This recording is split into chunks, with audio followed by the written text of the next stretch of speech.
Hello, it's Katie again, and this week we are going to be talking about books. Specifically, we're talking about the last book that we read.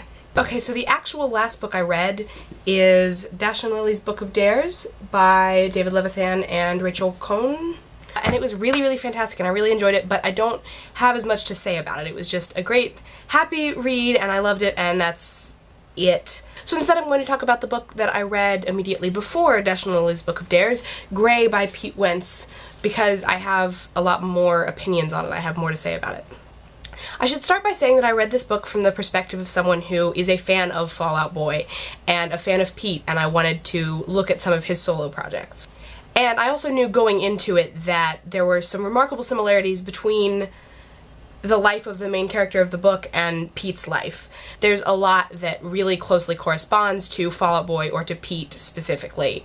So that's the lens I used while I was reading this book. It is a novel, and it's possible to read it as straight fiction, but I was looking at it more as a loosely fictionalized memoir, and while I was aware of the fact that things probably had been changed, I was also assuming that most things hadn't been. So a big part of the book's interest for me lay in finding out more about Pete, because I already was interested in him as a person and cared about him as a person. The novel follows the life of one young man for several years.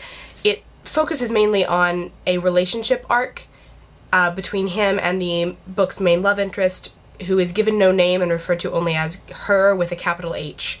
That relationship does happen alongside his band's rise to fame as well, so that's an important element of the book. Their relationship is pretty screwed up, and the narrator is not really in good mental health for most of the book. He goes to therapy at various points. He has struggles with addiction. He has a suicide attempt, is one of the scenes in the novel. And that's a really major element of the book, and how the book has to be read is seeing it through the lens of this intensely personal first-person narrator who is not mentally stable.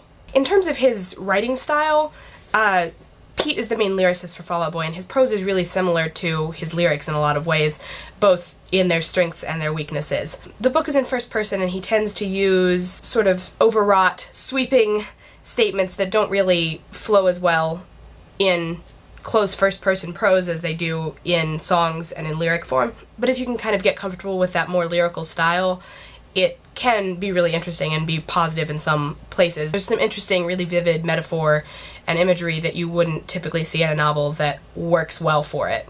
The book was also full of really strong, raw emotion that really was resonant and felt really honest, which is something that I've always admired about Pete's lyrics, that you get the sense that he's talking directly about stuff, even when it's messed up.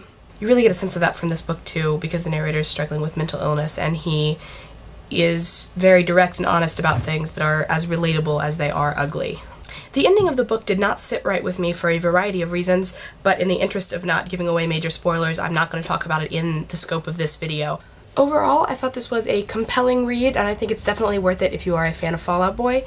I think if you're not interested in Fall Out Boy, then probably read at your own discretion. It's an interesting depiction and sort of exploration of mental illness and of the progression of this really unhealthy relationship, but I'm not sure that it succeeds totally as a story. But it is interesting. I did enjoy it.